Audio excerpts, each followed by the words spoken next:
Um, Welcome, everyone. A few housekeeping notes at the beginning. We're recording this webinar and making it available later on our website and share it with everyone that registered. We ask everyone to stay muted during the duration of the webinar, and there will be a Q&A at the end. If you feel you want to put a question in the chat during the webinar, just put it down there. We'll be monitoring the chat and getting those questions addressed as well. So welcome to this second April edition of the webinar. Topic is a topic of interest to everyone, whether you're in sales or you run a business. Increasing sales and doing so effectively is of interest to everyone. And our guest, Patty Watkins, has developed a land and expand framework where she's using proven strategies and will be sharing those with us during the webinar. Patty, why don't you introduce yourself real quick so that people get a sense of what you've accomplished in your career so far? Sure. Again, Patty Watkins. I started my career as an SE. I programmed in 5 languages, and then I quickly saw those guys making very little money compared to all the sales guys. So I went into sales, and I've been in sales for decades. And I've done a lot of startups within big companies. I grew a team from 0 to 50 million, another from 0 to 100 million, and another from 0 to 200 million in 1 year. So I started off with a real roar. And then I also had existing teams. I worked for companies like NCR, Teradata, AT&T. And at HP, I had a team that was 500 million. Wasn't used to big existing teams. I was used to building them. But I grew a team from 500 million to 900 million in 1 year. And then I also ran a $2 billion group. So I've worked with a lot of startups, building from scratch in these big companies, doing a lot of incubator business. And my passion is really building on a solid foundation. So that's my background. And today I work on a number of boards and I do fractional sales roles. Great. Well, welcome, Patty. The title of your framework is Land and Expand, and that's a phrase I hear very frequently as a strategy in sales.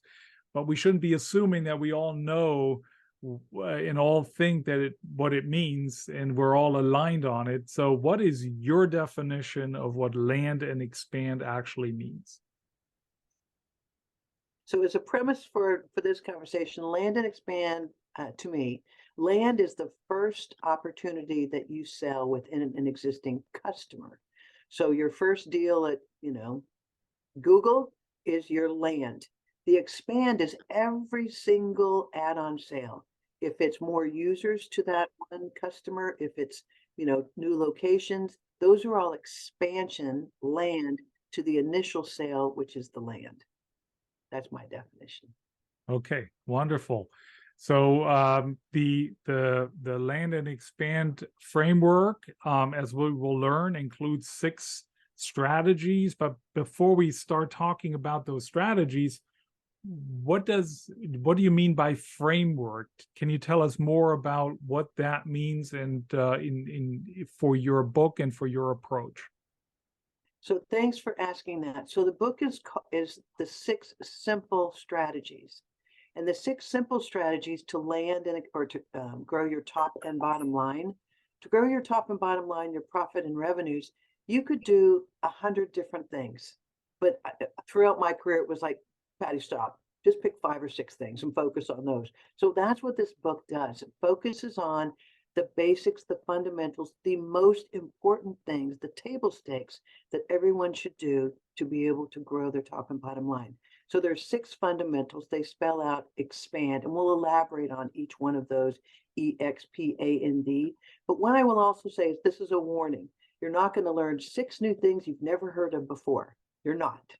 These are fundamentals. These are things that are proven, battle tested.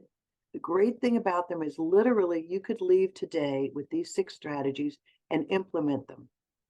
And they will make a difference, either one of them or all 6 of them.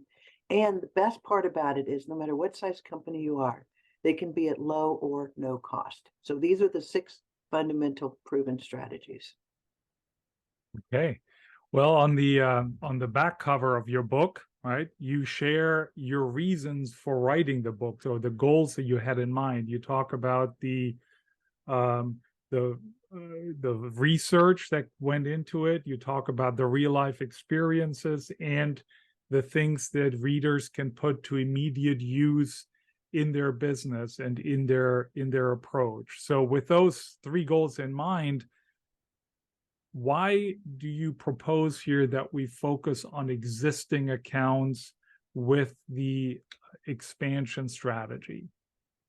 Yeah. So existing customers, not only from experience, and again, there's stories throughout the book. There's also a lot of research. So I'm going to actually read some of that research today. I'll give a couple of quotes. So existing customers, here's a quote. According to Gartner Group, an average of 80% of the company's future revenue will come from 20% of the current customer base. You better make sure those existing customers are well taken care of. According to Forbes, it's significantly easier to sell your solutions to your existing customers than to a prospect you don't have a relationship with. I'm all about accelerating sales and doing it as fast and efficiently as I can. The other thing is that during good times and bad, and we've had several of them, COVID, recessions, inflations, current restrictions, the marketplace layoffs, during good times too, but during bad as well, you need to be focused on existing customers because it's a proven strategy and you already have the relationship. But most importantly, they drive more profit to the company, they drive more revenue to the company, and they're easier to sell to, which is so important right now when a lot of belts are tightening. And as a sales leader, I would put a check mark on all 3 of these points. But since you highlight the research that went into the book, the question of are existing accounts easier to sell to, is there research that actually supports that that notion? That they're easier to sell to, yes. There's research from Marketing Bricks that if you're going after a net new customer, the close rate is 5 to 20%. Tough, 5 to 20%. And it's slow, and there's more decision makers, and it's a long, arduous process. Sometimes you have to do, the contracts, the vendor approval. You have to do maybe you got security questionnaires and privacy questionnaires. It's longer. It's 5 to 20% close rate. Plus, it's a longer close rate. In contrast to that, an existing customer has a 60 to 70% close rate. 60 to 70. So where would you rather spend your time? I want faster sales, but not only is it a higher probability, but it is shorter because you already have the contracts in place. You already have a proven relationship. You're already an approved vendor, and you've already proven, and this is the most important thing, you've already proven that you can bring value. So would is the new client going to go as quickly with you as the one you've proven value, and they say, how else can you bring value to our company? So there's a lot of research on that. Yeah.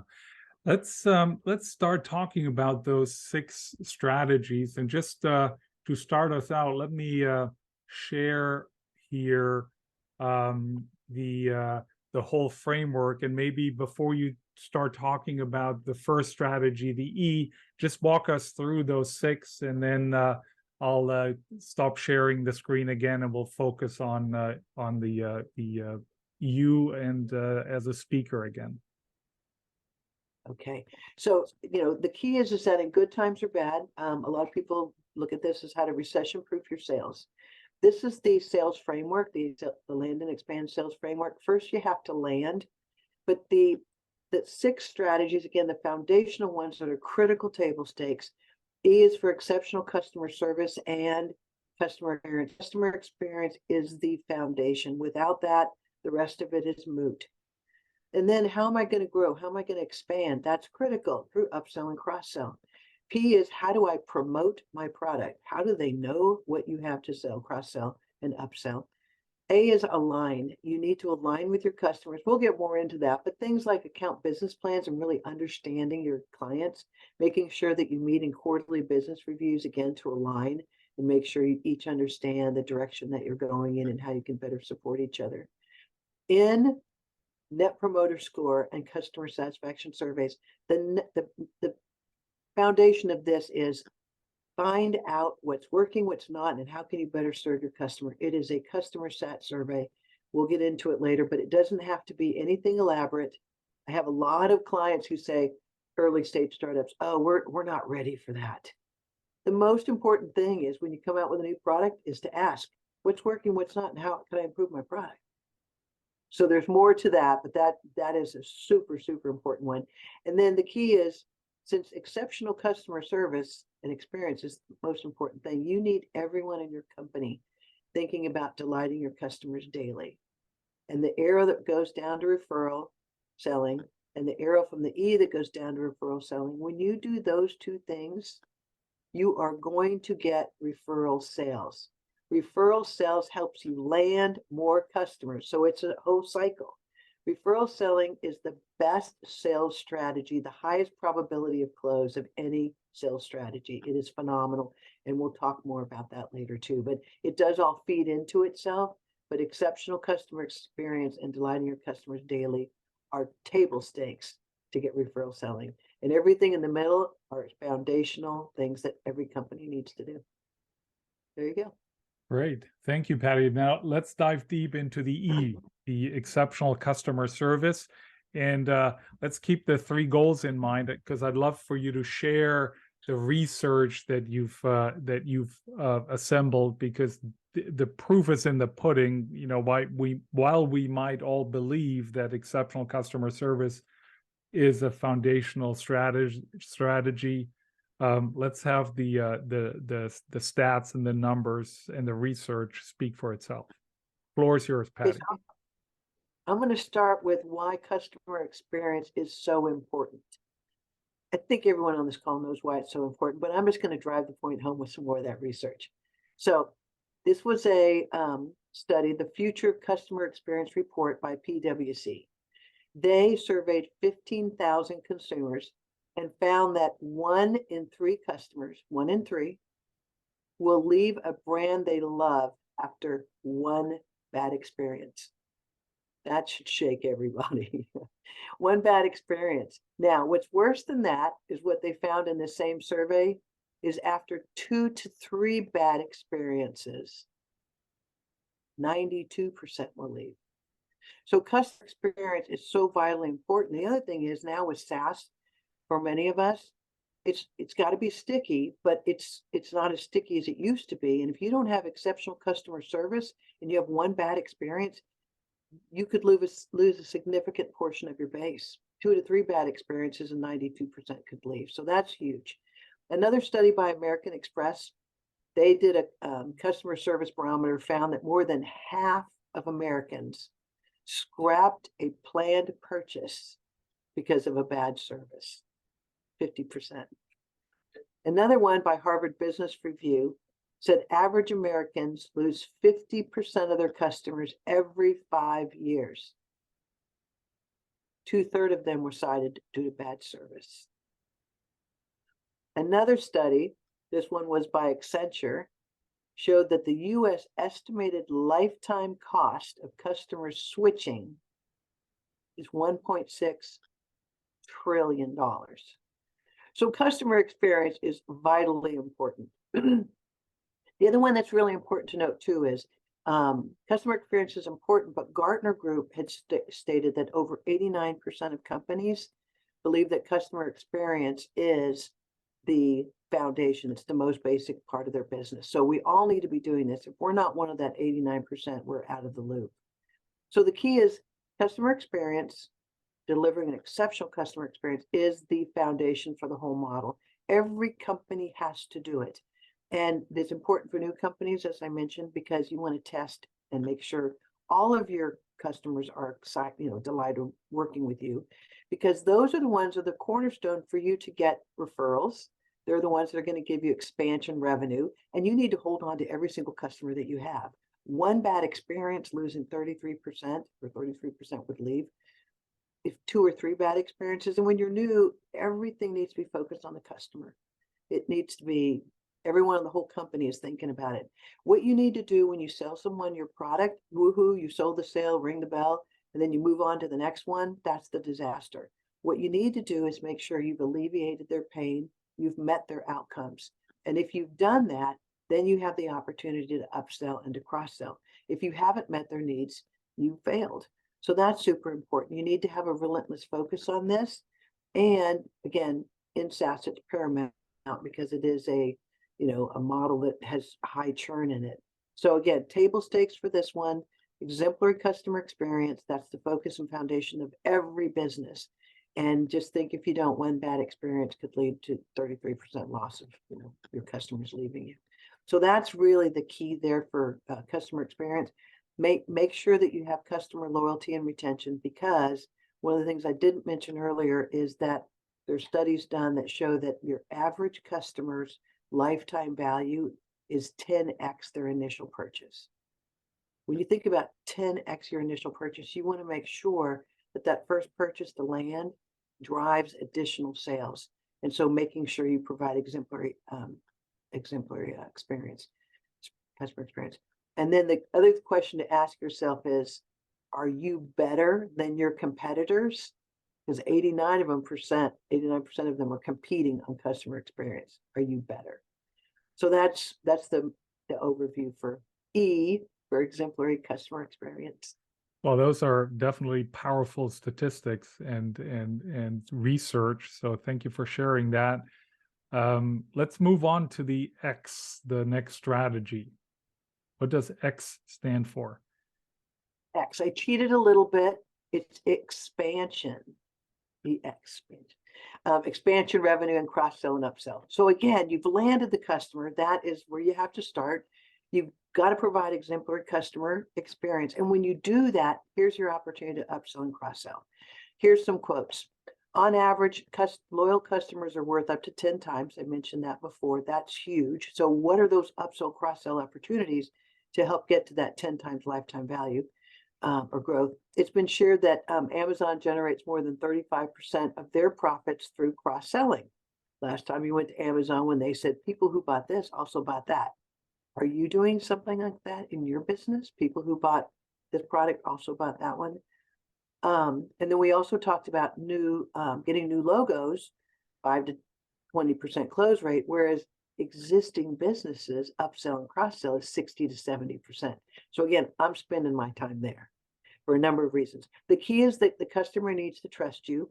You have contracts in place and you're delivering value to them. It's a lot easier than a new logo where you don't have a relationship with. They also are known to buy 67% more than a net new customer would. Why? Because they already have contracts in place. You've proven your value. It's a faster sales cycle, but they don't have to test the waters like the new logo does. They already have more confidence in you. So 67% higher values on average than net new customers. Now, with this, you could say, well, what would I upsell, cross-sell? Maybe your product strategy is bronze, silver, and gold. And maybe you've got PS, and maybe you've got training, and maybe you've got some other solutions. What are the other opportunities within that company that you could upsell or cross-sell? It's not only product, it's also, can I get more users off of my current bronze solution? Do I have other locations? Do I have other divisions, departments? Could I sell this across the globe? And we'll talk further on how to do your research on what are the other opportunities. But then you could conduct a white space analysis, which is one of my favorite tools that says, all right, customer A, you're buying bronze from me today, but there could be silver, gold, there could be PS, there could be training, whatever the other solutions are. Oh, and I also, through research, found out that you have Austin, New York, and Seattle. I've also got those locations for all of these solutions, and I've got more users. And you start making this matrix for just one customer, and then you say, wow, there's a tremendous amount of opportunity here. 60 to 70% close rate. I've got referrals potentially, which is the best, highest probability. And I put together this white space, and then I put in what's the average selling price for each one of these. And voila, this afternoon, I've got a big fat pipeline. It's not fully qualified, but it's a lot better than the single lead I got in this morning from the SDR that I need to go qualify. So it's a quick way to put together a quick pipeline and then go work that. Yeah, I think so the key here is, yeah. Go ahead, Patty. Sorry. I was going to say some of the takeaways are, customers on average that their first purchase is 1/10 of their total lifetime purchases from you. Clearly, expansion revenue drives more revenue and profit, and revenue is significantly higher as well as profit. They say that a 5% increase by Bain & Company can cause a 25 to 95% increase in profit. So they drive more revenue and profit. And again, they're easier to sell to, and they're fast to sell to. So expansion revenue, upsell and cross-sell, and focus on those white space analysis and get your immediate pipeline this afternoon. You already talked about the white space analysis a little bit. The next strategy, P, is programs and promotions. Is white space analysis a program, or how do you move from the X to the P? What are examples of programs and promotions? Yeah, so a couple of things here. So P, promote. If you don't tell your client, your customers, what you have to upsell and cross-sell, how are they going to know? I would pretty much say they're not going to your website out of boredom and going, I wonder what else is on Henning's website. You know, you have to tell them. So instead of having them go to your website, you want to push out there. So some of the things that you can do to promote are as simple as, do you have a newsletter that goes out every month that says, hey, here's the highlights of our new products, and here's some case studies that might be pertaining to their same business problems? Are you doing QBRs? Are you doing EBRs, executive business reviews? Do your CX people have regular updates and they talk about what are those expansion, upsell, and cross-sell opportunities? It's all about promoting what do you have that would help solve their business problems. It's not throwing stuff at the wall per se. You really want to be as specialized as you can, but how are you communicating? Do you have roadmap reviews?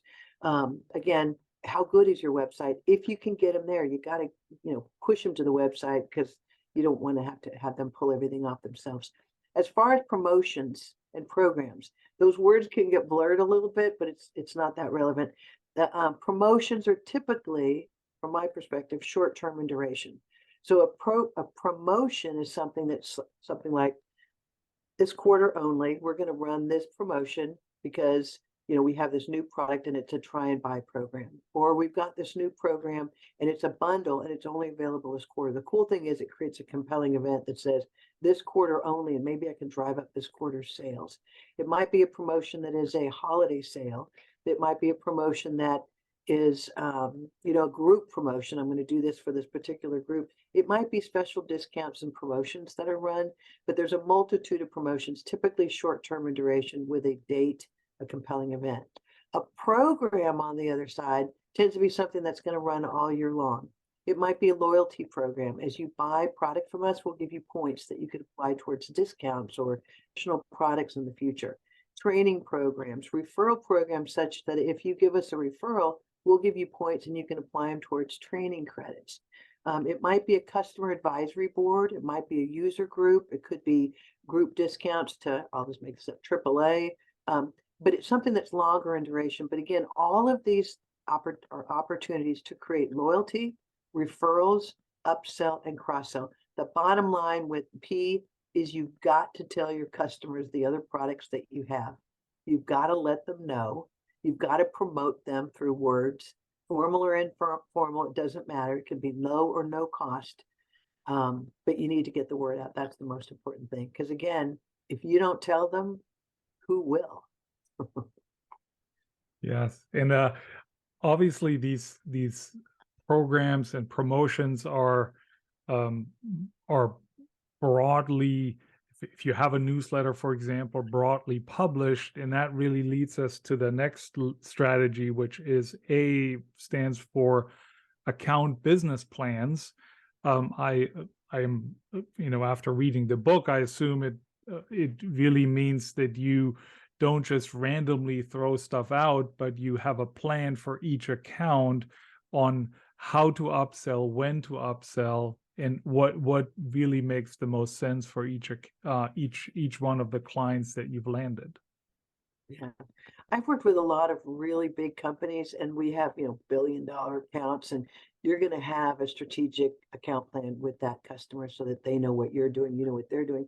And we would go take offsites and we would build them together, and we would work them from the top and the bottom. But the key thing is about this whole area is understanding your customer. This is a quote that has stuck with me for years. I'm a research nut, but this is something from Forrester's research buyer insight study. And the study came back that only 13% of customers believe, 13%, believe salespeople can demonstrate an understanding of their business challenges. I find that so awful. That translates to 87% of salespeople aren't doing their jobs. They're not researching their customers. And to not know what the business problem is really criminal, because we're not here to sell stuff. We're here to solve business problems. We're here to help them achieve an outcome. But if I don't know what their problem is, how can I help them solve it? So the thing about account business plans is this is, or QBRs, which is also part of this, it's really all about alignment. The easiest way for you to differentiate yourself over 80% of the other people out there is to keep an awareness. Do your research on the customer. Keep a pulse on the customer. Make sure you're constantly aware of what's important to them. What are their initiatives? What's working? What's not working? How can I better serve you? It's that constant communication. And with this, the most important thing is, if you don't ever write a business plan, you need to, if you plan to get somewhere, write a business plan, an account business plan. Otherwise, you're just throwing stuff and seeing what sticks. But if you want to go for your goals and you get on a path to success, you write a business plan, or an account business plan in this case. If you're not going to do that, at least do your research and do not call on a customer before you've checked out their website. Know what industry they're in, know who their competitors are, see if you have similar customers within your base that might have applicable solutions that might be of interest to them, so that you exhibit you do understand their business challenges, but still ask more questions.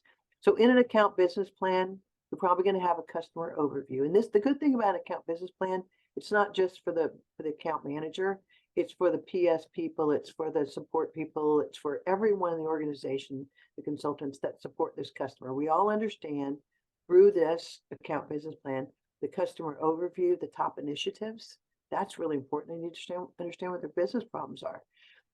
What are similar, issues with other customers, top initiatives, locations. I want to do upsell and cross-sell. What are their other locations around the globe? If I don't know what they are and I'm selling to San Francisco and I'm oblivious that they have Austin and Seattle and New York, then I've missed out on 3/4 of my upsell opportunity. Who are the decision makers? What are some recent news? Some that you can just compliment them on and say, I'm staying on top of your business. I saw that incredible accolade you got last week. Or again, initiatives. You can add the white space analysis to this that says, okay, here's my understanding of the business and here's my potential pipeline, and it's part of my business plan. And I got to tell you, you add up those ASPs, average selling price, for the potential on your white space, and you can walk away later today and say, man, I got some opportunity. So if one of your reps is feeling down, do a white space analysis and help them fill it in. The other is on QBRs and EBRs, making sure that you're regularly staying in touch with the customer, understanding their business problems, their ongoing business problems, and how you can better serve them. And my big question for all of them is, what's working, what's not working? How can I better serve you? And also putting into that in your QBRs, your white space, and not white space, putting in your voice of the customer, always listening, always aligning. These are table stakes. Any size company, you've got to research them. You need to understand their business problems. Because again, 87% of salespeople don't. So you can differentiate yourself pretty easily that way. So takeaways: show your customers you understand their business. That's absolutely foundational.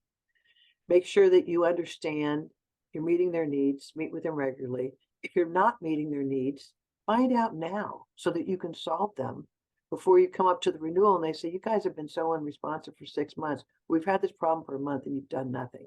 So keeping a close pulse on all of your customers is how you're going to retain them, upsell, cross-sell, and get referral selling. It all works together. And again, if you do this, you do differentiate yourself. It's sad, but it's an easy way to differentiate. And that is A in the expand framework. Wow.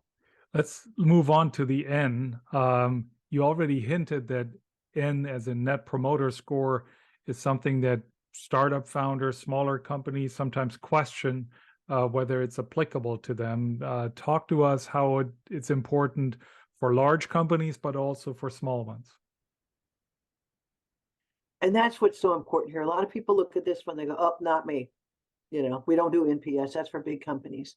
Well, there's NPS, which is Net Promoter Score from Bain, and there's also satisfaction surveys. And there's also simple things like asking in a QBR or asking in a call, what's working, what's not, how we better serve you, and how's the product. And the voice of the customer is, what are the expectations? What are the experiences they're getting? Those are free. Anyone can do those things. And again, no matter the size of the company, it's asking the question. You could send out an email survey. There's so many things that you can do that at different levels, but the bottom line is you have got to ask your customer, are they satisfied? And if they're not, and the key is, don't just say, fill out the survey and, I'll get it back and I'll file it in a drawer somewhere. I want the survey back so that I can respond back to you and let you know we're working on those things. Most of people never hear back from a survey. It's like, I'm glad I did the survey. They haven't done anything, right? Probably all been there. I fill out the survey. I get the call back that says, thank you for your feedback, Patty. We're working on this, this, this, and this. Wanted to let you know, we're going to keep you, on track of it. And then we want to make sure that's meeting your needs. Wow, that doesn't happen. And that's, again, how you differentiate yourself. But why are you gathering information from people if you're not going to do anything about it? So gather the information, thank them. Thank you so much for your time in filling that out. A lot of people are sick of filling out surveys. And then let them know you care and do something about it. Here's some more quotes. According to Bloom Tools, 7 out of 10 of your customers will leave you because they believe you don't care.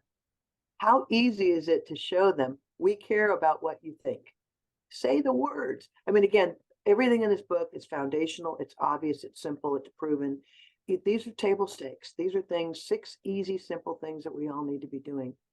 Another thing, another bit of research. Think your customers are satisfied? Only 15% of consumers would agree. Another one, according to Understanding Customers, a typical business hears from 4%, only 4% of its dissatisfied customers, leaving 96% of customers who never voice their complaints. And 91% of those customers will leave. Only 4% are going to say they're not dissatisfied. So what are they only sending you nastygrams because they're upset? Or are you proactively reaching out to them and saying, we want to make sure that we, our business is delighting our customers and delivering on your needs and expectations. How are we doing? How can we better serve you? Easy things to ask. Again, formal or informal, the key is just ask. Maybe it's 10 questions, maybe it's an email. Maybe it's a Net Promoter Score, and there's 3 areas there. There's promoters, they rate you a 9 or a 10. There's the passive, they're a 7 or an 8. You better do something about that. Reach out to those guys and say, hey, I saw where you rated us a 7 or an 8. How can we better serve you? How can we get you up to that 9 or 10? And 9 or 10 says that they will refer you to somebody else. That's nirvana. But not only that, if they rate you a 9 or a 10, Bain's, who is the Net Promoter Score people, they say that their Net Promoter System leaders, on average, grow at more than twice the rate of their competitors. So if you are going to do NPS, take it seriously, because if you're one of the system leaders for those promoters, and they're going to give you referrals, which is the ultimate thing you want, you could grow at 2 times your competitors because you care, because you focus on it. It makes a big difference. And if you have a 6 or below, those are bad. Those are detractors. They could damage your business, and they could really do a number on you in social media. So you do need to pay attention. But like I said, if you only do one thing, it's what's working, what's not working, and how can I serve you better? And that's critically important. So again, don't just gather the surveys, do something about them, get back with them and let them know you care, because 70% of them think you don't. And your statistic of 4%, businesses only hear back from 4% of their dissatisfied clients. I can relate to that as a consumer, because when I get asked for my opinion, I walk away from 19 out of 20 surveys because I don't ever expect that my input is going to make a difference. in how they're behaving or their product or their customer service. So proactively, I'm staying away. Let's talk about delight your customers daily. The D, the last letter of the expand framework.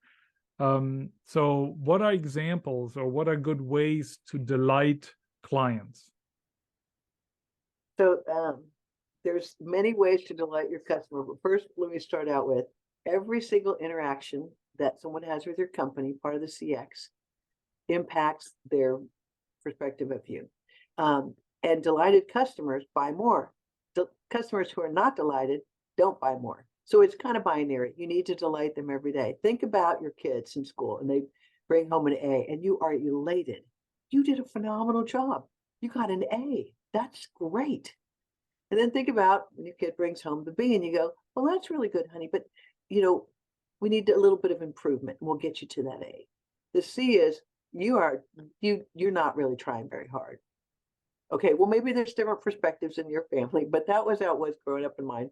And you want to be an A. And if you're delivering to your customer service, you want them to say they are A or A plus. They're great to work with. B, they got some work to do. C, you're probably not very exciting to them. So the key is that to really strive for not only meeting those expectations, but exceeding those expectations. And some of the things that you can do, and I love this, Airbnb, you may have heard this story. The CEO is looking at how do we create a 5-star experience? And they really did a phenomenal job of jumping up above. I worked with VRBO for years and one of the rental properties I had and other ones. But these guys just went through the roof. Instead of having a 5-star experience, how do we create a 6-star experience, a 7-star, an 8, a 9, a 10, an 11? And they went through this, and it got to the point of ridiculousness, that Elon Musk is going to greet you there and take you up in space. But they were all these degrees of how can you do this? Well, the last time I went to an Airbnb, I went in and there was a bottle of champagne. I'm like, that was number 6. That was number 6 on the list. And there's water in the fridge. So it's really thinking about how to delight the customer. And here's a list that was created by HubSpot, actually. Solve customers' problems. When you call into tech support and they can't solve your problem, you are dissatisfied. But when you've tried and tried and tried and they finally fix it, you're like, thank you, you solved my problem. Solving customer problems is number 1. Be timely. Be helpful. These are all things you can do to delight your customers, and every single employee in the company needs to think about it every single day. If you are in legal, or you are in billing, or you are in finance, or you are in collections, or you're in sales, or you're in marketing, or support, no matter group you're in, that interaction with that customer could be the one that is a problem. And my gardener just showed up. Sorry for the noise on the side. Be helpful. Help customers succeed, listen to customer feedback, be enthusiastic, be unexpected. Some other things, write a note. Let them know you care. Congratulations on such and such award that you just got. Set the bar high. Sending cookies. We actually used to send cupcakes to some of our local people and just put it in the break room, just thanking them for their current business, for their new business. Getting to know your customers, asking about their kids, asking about their family. Being a customer advocate, saying thank you. It is not weird to say thank you for your business and thank you for that compliment. Thank you for everything, for being such a great company to work with. Maybe you treat them to birthday coffee, remembering dates, checking in. It's all those little things that can be such big things because it shows that you really care. So again, delighting your customers, it's like exemplary customer experience. You have to deliver it. You have to delight them daily because they're going to come up for a renewal. If they don't renew, you could lose 10x future business with that customer. If they do renew with you, they could provide referrals, which is another key thing, and all that expansion revenue. So delighting your customers every day. Make sure every employee in your company knows it's not sales jobs or it's not CX's job. It's literally every single person in the company needs to delight your customers daily because one bad experience, 33% of customers could leave. Yeah. Powerful reminders, especially the emphasis on doing it daily or doing it on a very regular basis. This isn't a one-off delight, but a continuous delight ensuring upselling, cross-selling, renewals, and the 10x of lifetime value that you mentioned earlier. Quick reminder here, since we're coming towards the end of our session, there'll be a Q&A shortly, but before we get there, let's talk about the referral selling. That is a big part of the framework, and that really, if I visualize the expand and the visual we had earlier, it really connects both sides of the expand framework. So what are some of the highlights in your career that you've seen in referral selling? What should people look out for? So I'll start with some stats first. Referral selling. Referral selling accounts for as much as 65% of new business. The key is exemplary customer service, delighting your customers daily, and those people will provide referrals. What's interesting is 91% of them on average will provide a referral. If you're providing a great customer experience, 91% just by asking will say yes. The scary thing is 11% on average of salespeople ask. So you really need to get all your teams to really get into the habit of asking, but I'll talk about some of the ways to make it easier. Another stat is 83% of people trust recommendations from friends and family above all other forms of marketing. You can tell everybody how great you are, your company is, but the key is that they want to see those recommendations from friends and family. According to HubSpot, 9 in 10 buying decisions are made with peer recommendations.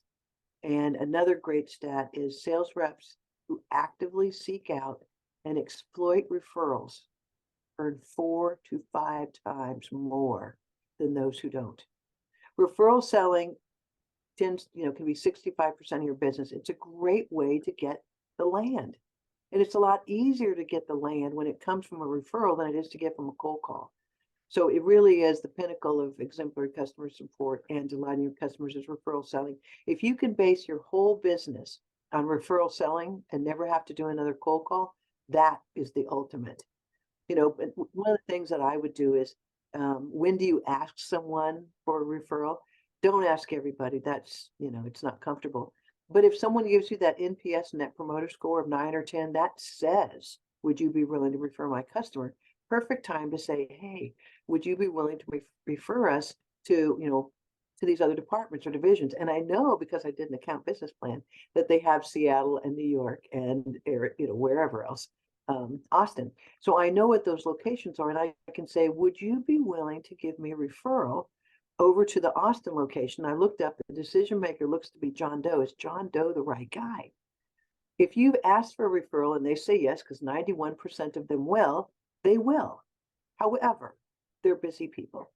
So what I frequently will do is say, would it be helpful if I wrote an email for you that says everything you just said, all the compliments you gave us in the, everything you said about the NPS, or in a QBR when they say, you guys rock, you guys have made such a difference, the outcomes, all the wonderful things.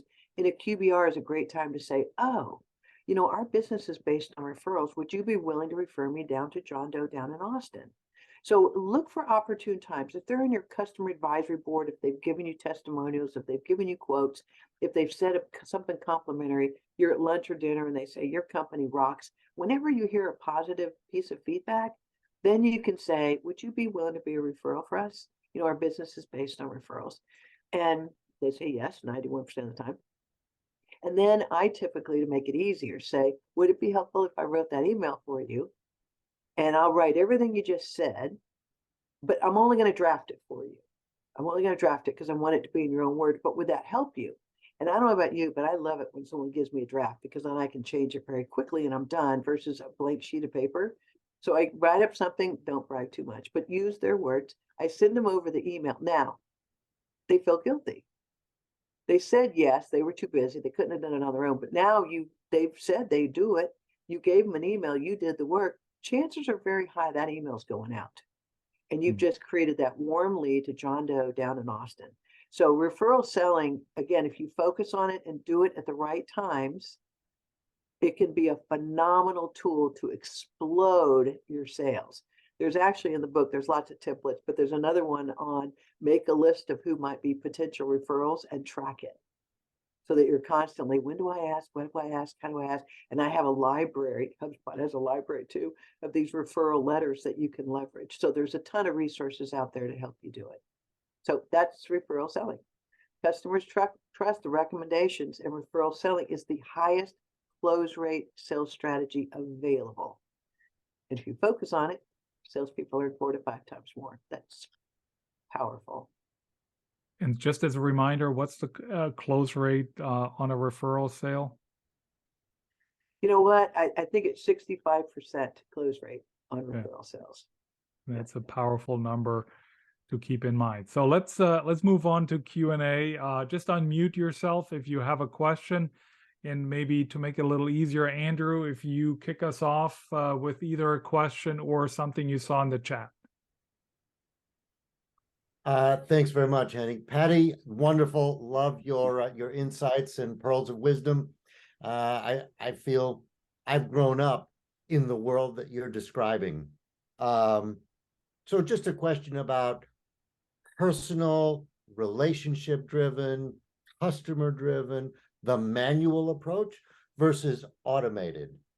The world that you're describing seems to be more and more opaque. Somehow it just seems over the last decades, with all of the tools and the technologies, only barriers have grown between companies and their customers, and salespeople and their customers.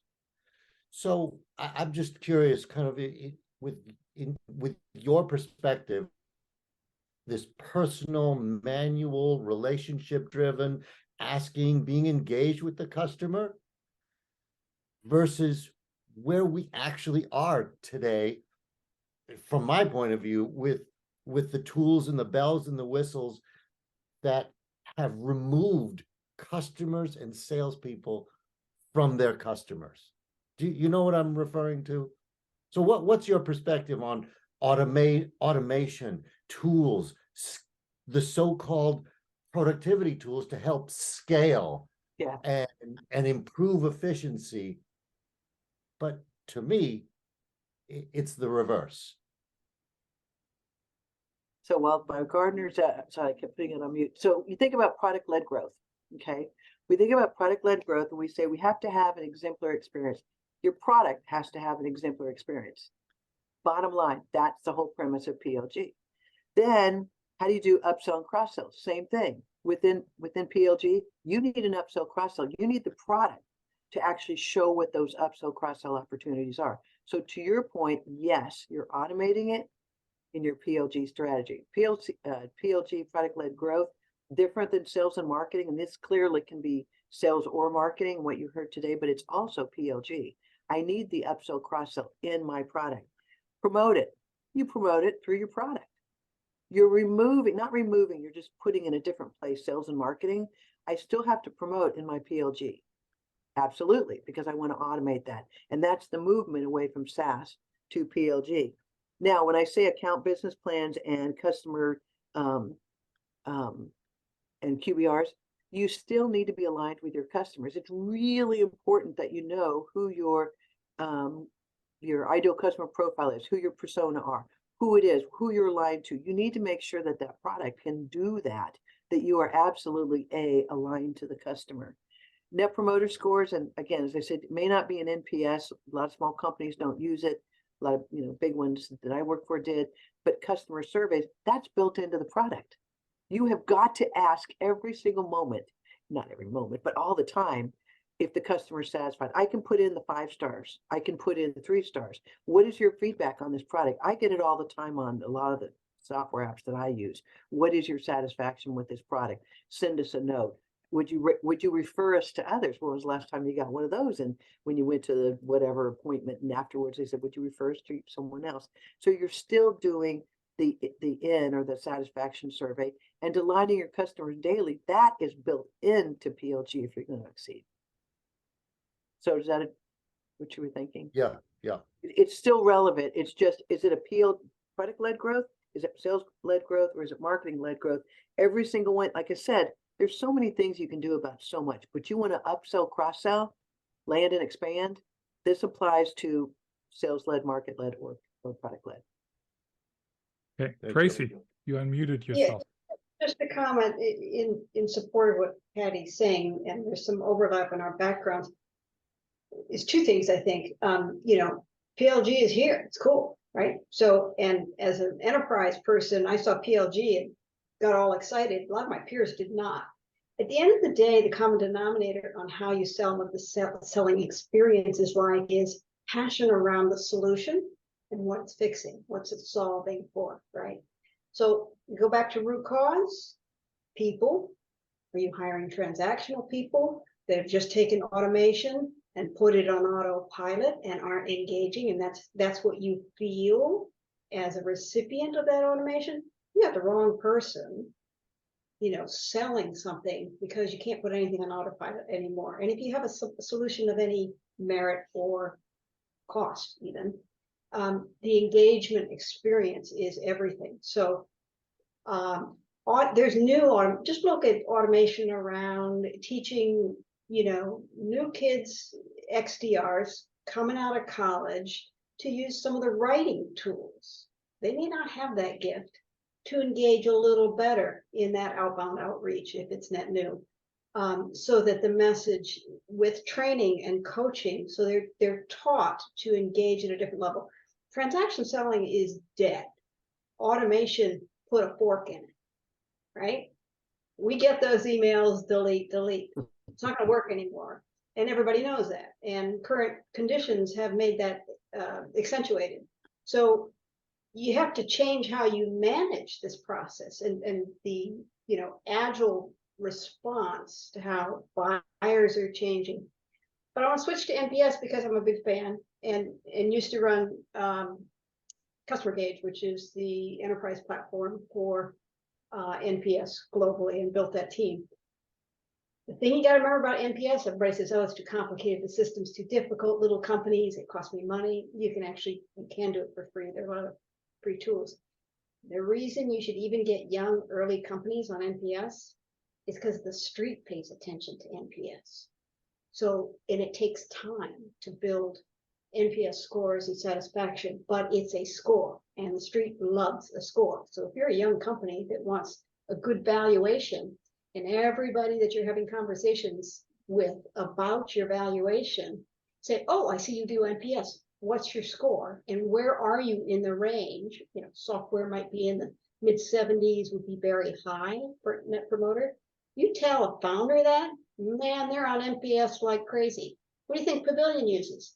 NPS, right?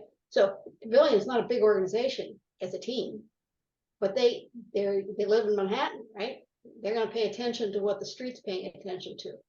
So if you have those conversations around experience, and you're coaching somebody to help them get on board, just steer them that way, because it'll save them a lot of trouble later. Good input. Anyway, Great.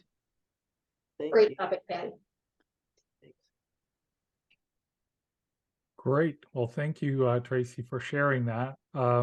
Any other questions before we wrap it up? If there are not, then Patty, I'll give you the floor for some final thoughts, and I'll go and share how people can get in touch with you on the screen here. But Patty, why don't you close us out? Sure. Now, I do appreciate the question, Andrew, that you brought up, because this does apply to it. They're the foundation that apply to however you go to market, and it's critical that with these 6 things plus referral selling, they're guaranteed, they're proven, they're battle tested. They don't have to cost anything, and they're easy to remember, the 6 strategies, because they spell out expand. So trying to make that sales framework as easy as possible for people to immediately, I need to go do something literally today. That's not crazy. None of it's crazy. It's all foundational, and I can go grow my business today. And I've been doing this for decades with, you know, the basics. There is another book that I wrote called Driving More Sales. I wrote it with a good friend of mine, colleague who worked at McKinsey, and it was really designed for CEOs a lot of CEOs and startups don't have sales and marketing background. They're really, really strong in engineering. So we wrote this book to help them with the framework. It's also great for other consultants working with companies to make sure. My whole thing is make sure your foundation is solid so that you can grow and be successful on top of it. So if you're interested in reaching out to LinkedIn and connecting or asking any questions at any time, my LinkedIn is down in the right-hand corner. My email address there in the middle, and then the QR code is just one of my websites called it's Land and Expand is that one. So anyway, again, I enjoyed the time today. Appreciate all the great questions and the attendees that we had, and thanks for giving me the opportunity to share these insights. Absolutely. Thank you, Patty, for coming on the show, and love to have you. Thank you, everyone, for joining, and have a wonderful rest of your day. Take care. Bye-bye. Thanks, everybody. Bye.